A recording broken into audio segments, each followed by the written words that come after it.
Hello, welcome to Dark Matter Radio. This is your host, Ronnie McLean.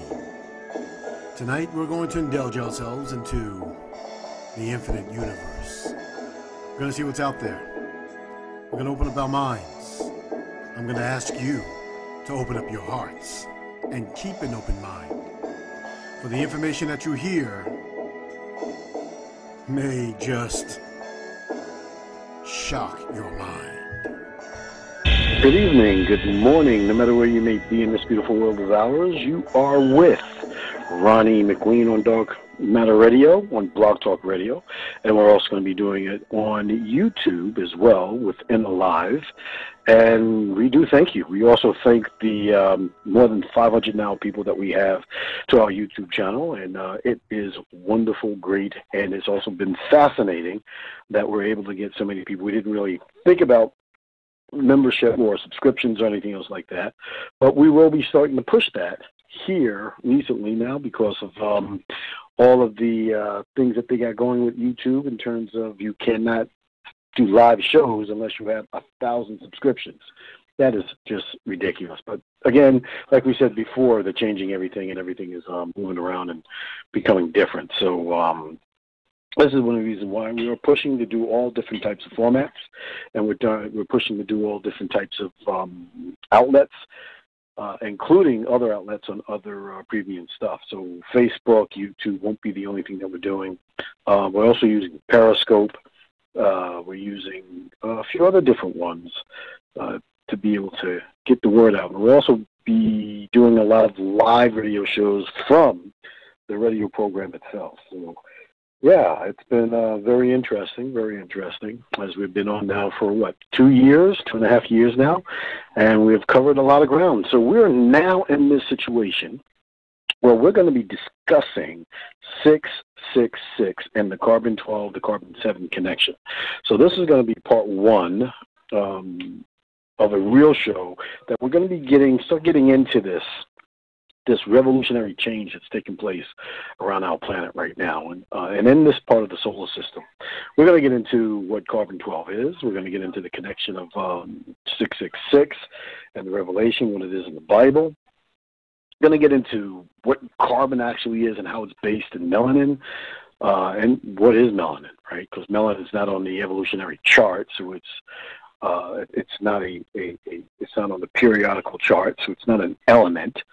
And we're going to get into that as well. And then, what is the difference between carbon-14, carbon-13, carbon-12, carbon-7, and all those different types of magic numbers? And is carbon-7 actually a stable element? Well, the answer is no, but we'll get into that as well. So very, very, very fascinating type things as we begin to start looking at. So let's get a little bit of a breakdown about the secret science of melanin and the transformation. So, one of the things we know is that scientists revealed that the secrets of all secrets, this is the secret of all secrets because, as you know, the breakdown of carbon-12 as the most abundant element in the universe. Everyone on Earth has carbon-12 within them, some sort of assimilation of carbon-12 within them. If you are a carbon being or quote-unquote black person, etc., you have a selenium-based carbon. If you are of Caucasians, the whites, Europeans, Chinese, Arabs, Indian from Native Americans, and even some Africans. It doesn't matter how dark you are, but a lot of those people have a sulfur-based melanin in them, and they are quite different. Also, the melanin and the lighter being type people are a folded type of melanin, whereas in the darker type beings, their melanin is more spread out all over the place. And very interesting and very, very interesting as we begin to start getting into this transformation and how these particles from somewhere are actually changing a lot of the things. So the scientists did reveal one of the major secrets of secrets, that the breakdown of carbon-12 is the most abundant element in the universe. And it's one of the 5 DNA elements also illustrated on how carbon-12 is being affected purely by the sun, to transmute to carbon-7. Now, they say the sun. We'll get into that. They say the sun, but I'm going to say it's a universal type particle that's coming from all different parts of the universe because of where we're at in our universal solar system. So, in addition, carbon-7 has a composite of 6 protons, 6 electrons, and 1 neuron, while carbon-12 has 6 of each element, 6 protons, 6 electrons, and 6 neurons. So, and again, when you begin to start getting into this, you start thinking about the Bible, about 666, the number of the man, the mark of the beast, and all those other kinds of things. And how does that relate to everything that we're talking about now? Well, you know, when the Bible warns us of the 666, 6 protons, 6 electrons, 6 neurons, which is the number of man, we begin to start understanding that carbon-7 is the hierarchy or the undiscovered isotope of carbon, which has 6 electrons, 6 protons, and only 1 neuron, right? Now, that's important because that's going to be fitting in a certain type of system that we're going to be looking at. It is a material equivalent of the Kundalini system, as well as the Metatron's cube, right? So we're going to stick with the Kundalini system. So what's happening in this transfiguration is that the body is breaking down from its carbon-12 to a carbon-7 being, and that carbon-7 being is able to fit very nicely into the natural system of the Kundalini system, of the energy system of your biological body, bringing you into a lighter type being in all of its form.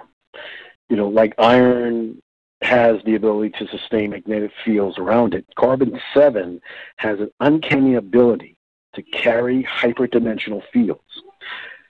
And that's very important because the way that you're, you know, the more selenium that you have in your system, the more that you are a transmitter and a receiver, and it goes into that. And when you begin to start breaking down what's happening with the particles that are coming from the sun is transmuting a lot of energy, and also it is also transmitting a lot of signals that has vibrational codes within inside of them that is feeding to the physical, soulful body and giving it a reprogramming, so to speak, a reprogramming that's happening to the whole entire biological system.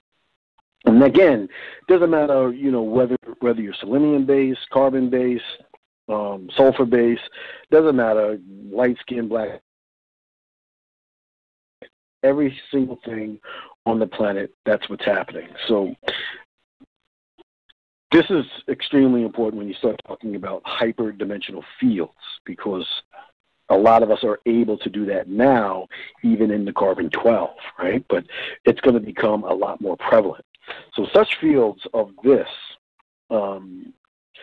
it can amplify and other hyperdimensional fields, just as iron and copper in the transformer can amplify magnetic fields. So when you're talking about, especially selenium-based beings, they have a lot more copper inside of their system, their brains, their heads, than most other people. And, of course, we all have iron, which is all throughout our blood, but this makes you a transmitter. It also makes you a receiver, and it also makes you very, very, very, very able to receive new programming that is being dealt out from the universal energy in itself. So naturally, it is formed in the brain and spiritual adepts when they have out-of-body experiences to perform other supernatural phenomena such as bellowation, materialization, etc. During such time, the glow or halo that is formed around the heads of these lightly evolved beings is actually due to the excess neurons produced when carbon-12 transmutes to carbon-7. I have to really apologize for all the noise that's going on in the background, but we're just around everybody, everything is pretty good, everything is great. So it is very important for you to understand what I just got finished saying when it comes down to this carbon-7 transformation, the carbon-12 to the carbon-7 transformation. So naturally, it is formed in the brain. So your brain, which has selenium, it has carbon, it has iron, it has copper, and the outlines of the brain, it is a perfect receptor and receiver of things. So this is what you are naturally, but it's getting much, much, much more stronger, right? So, and that's why they call it the spiritual depths, right, of the brain, right? And it hits the pineal gland actually is actually being affected by this as well. We're going to get a show dealing with the pineal gland because it's a pretty wonderful thing when you have an understanding what's really going on with your body and why you need to really pay attention to all the things that are happening with this transformation of this carbon-7 being, carbon-12 being to carbon-7 being.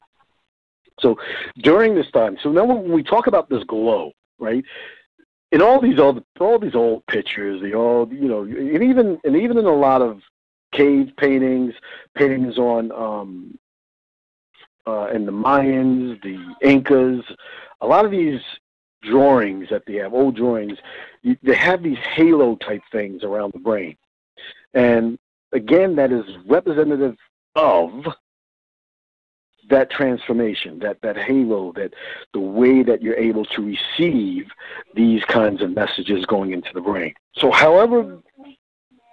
the carbon-12 transmutes to carbon-7 inside the brains, right? And however this carbon-7 quickly decays to a stable type form of matter. Hence, it's almost impossible to detect carbon-7 directly in the human body. So how it's going to function. So right now you have 6 neurons on one side of your body, 6 protons on one side of your body, and you have 6 electrons on one side of your body.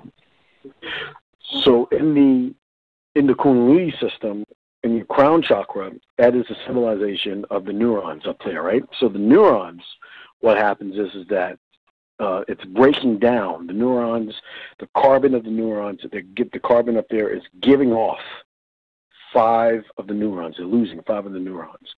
And when that happens, it goes down to 1. And that's how you get 6, 6, and 1, which you become a carbon-7 being. And so what I really, really want to do in this section, and I want to get into how this is, and we'll get into the history and the religion as offered as many dues as the identity and of this most wondrous material through Coptic notation, symbols, and genetics, as to veil it in the most puzzling languages and symbols, since the knowledge in the wrong hands could mean destruction of this planet and such power.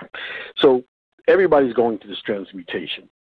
Everybody is. And everybody is going to be affected by it, right? And, how do we know that this is actually really happening? Well, one of the things that we have to really understand is that the sun is changing the rate of radioactive decay and breaking the rules of the chemistry. Right? So it's important for us to understand what's happening in our sphere of influence, of what we're actually doing in our world, what's happening in our solar system, in our space. So the sun is changing to supposedly constant rate of decay in radioactive elements. And we have absolutely no idea why. That's what the scientists are saying. But an entirely unknown particle could be behind it. Plus, this discovery could help us predict deadly solar flares. So now, deadly solar flares are, for one, people who aren't able to really take the really energetic stuff in terms of what is actually coming out of the sun and what's actually happening in our sphere of influence in our solar system. and in our universe as a whole.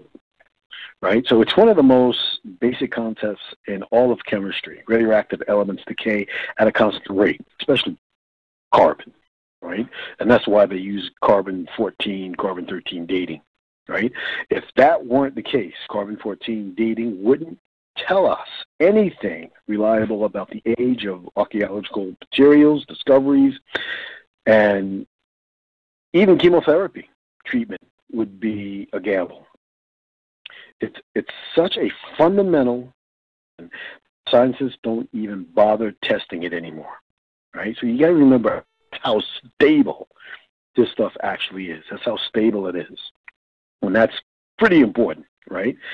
That's why researchers had to stumble upon this discovery in the most unlikely ways. So a team of Purdue University needed to generate a string of random numbers, and surprisingly tricky task that is complicated by the fact that whatever method you use to generate the numbers will have some influences on them, right? So physics professor Ephraim Fibonacci, that's a hard one to pronounce, but that professor decided to use the decay of radioactive isotopes as a source of randomness.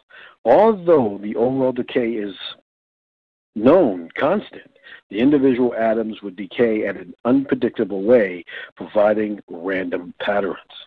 That's when they discovered something was strange, very strange.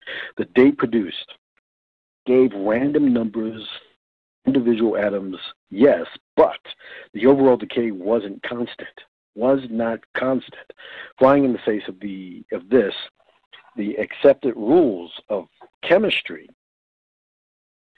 intrigued the professors, the students, and all that were there. They checked out the long-range observations of the silicon-32 and radium-226 decay, both of which showed a slight but different variation over time.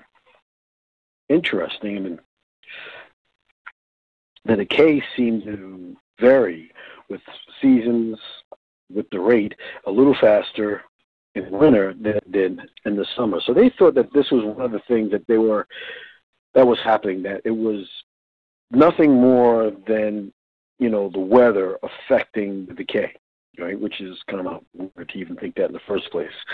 First, researchers tried to rationalize this, right? Seasonal fluctuations as a result of instrument error, perhaps caused by changing heat humidity factors. But the idea fell apart very quickly when the new engineers, Gerald Jenkins, and also noted that the decay rate of the sort live isotope manganese 54 dropped slightly during the solar flare. Interesting. In fact, the decay on this decrease began a good 36 hours before the flare even occurred, which is also very, very interesting. This suggests two things. One, that theoretically puzzling, and the other that's hugely exciting from a particle perspective. If the decay rates really are affected by solar flares before the flares even occur, that could provide the first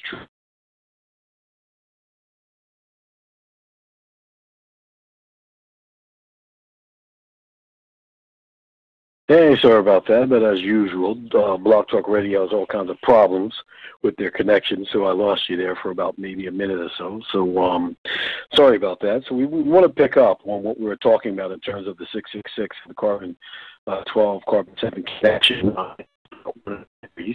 with about maybe 5 or 6 minutes left to the show. And again, you're on Dark Matter Radio with your host, Ronnie McLean, talking about this wonderful, fascinating subject of this transfiguration from carbon-12 to carbon-7. So let's get back into it.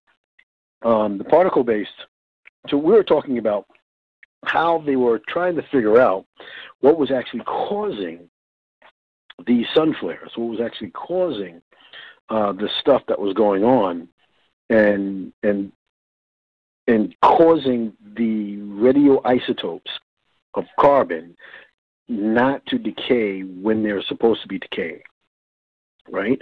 So the exciting news, right, if decay rates were really affected by the solar flares before the flares occurred, they were, saying that, they could probably develop this into a solar flare warning system, considering several solar flares can wreak havoc on the electrical grids and kill astronauts and who aren't probably protected. That would be a huge benefit to humanity, right? Huge, huge, huge benefit, that they were saying. But the particle pulse aside, why was this happening? The seasonal fluctuations suggested that the sun could be involved somehow, and the solar flare connection confirmed it. The scientists speculated that the solar neutrinos, the nearly massless particle created by products of the sun's fusion of hydrogen atoms into helium, might be the cause of the variations. The fact that these neutrinos pass straight through the Earth and everything else with ease fit well into the fact that the decay rates were changing even at night, when the entire planet was between the radioactive isotopes and the sun. Once the researchers conclusively ruled out environmental factors, that left the sun as the only possible, and I'm going to say it wasn't the only possible, that they're saying it's the only possible cause of the decay variations. They also found that the amount of change varied in time with the Earth's orbit, and the effect was greater when the orbit closer to the sun and thus into contact with more neutrinos.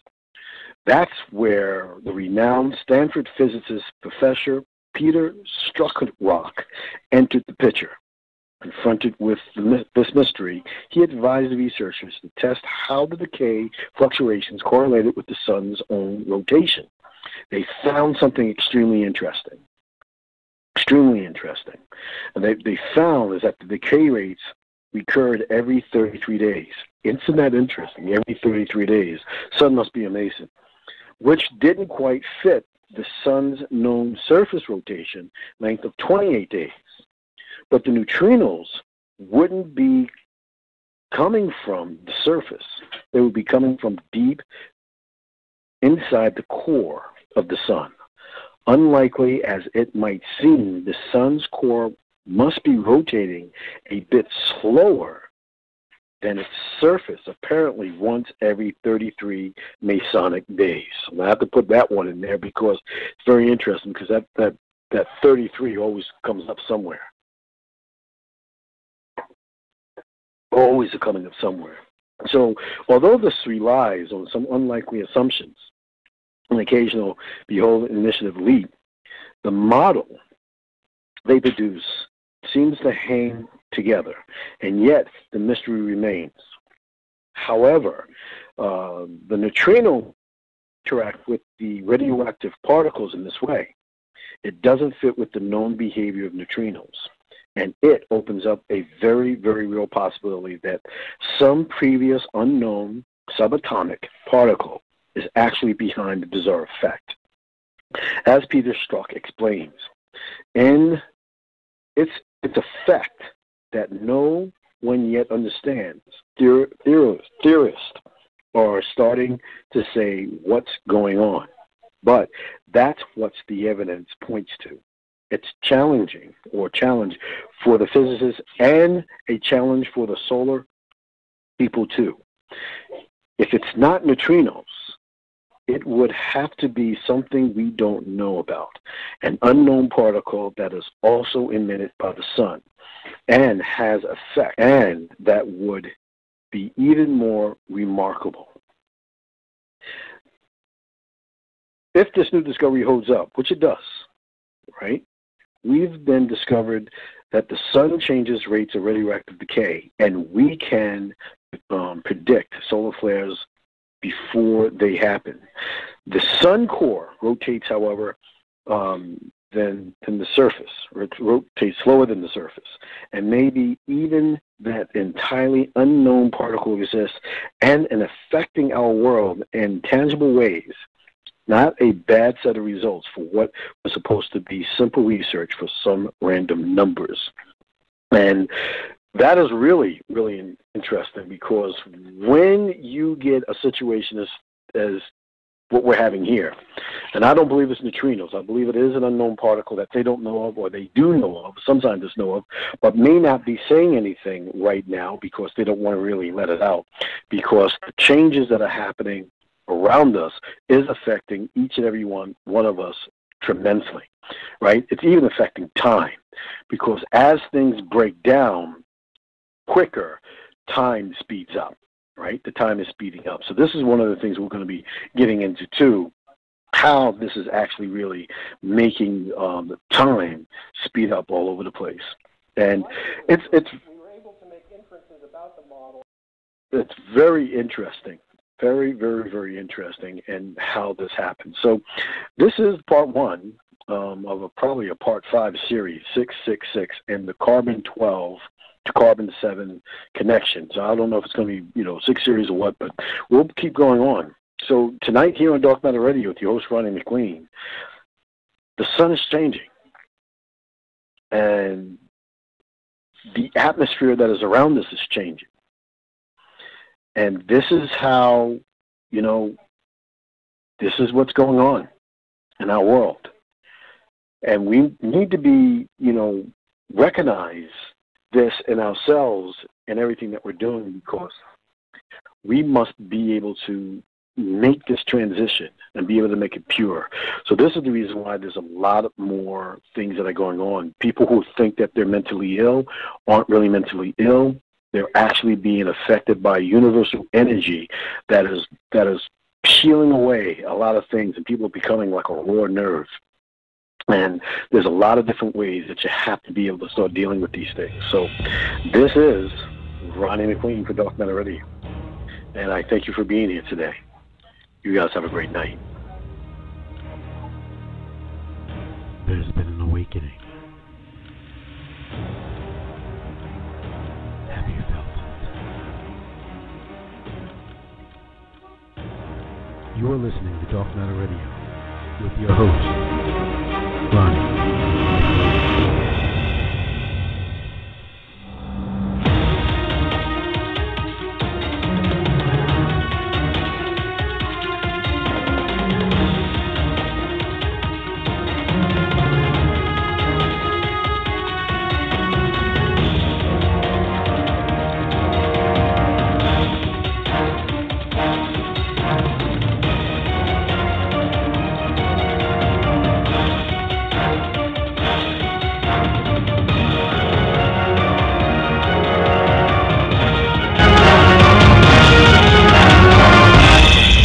Ronnie McLean for Dark Matter Radio.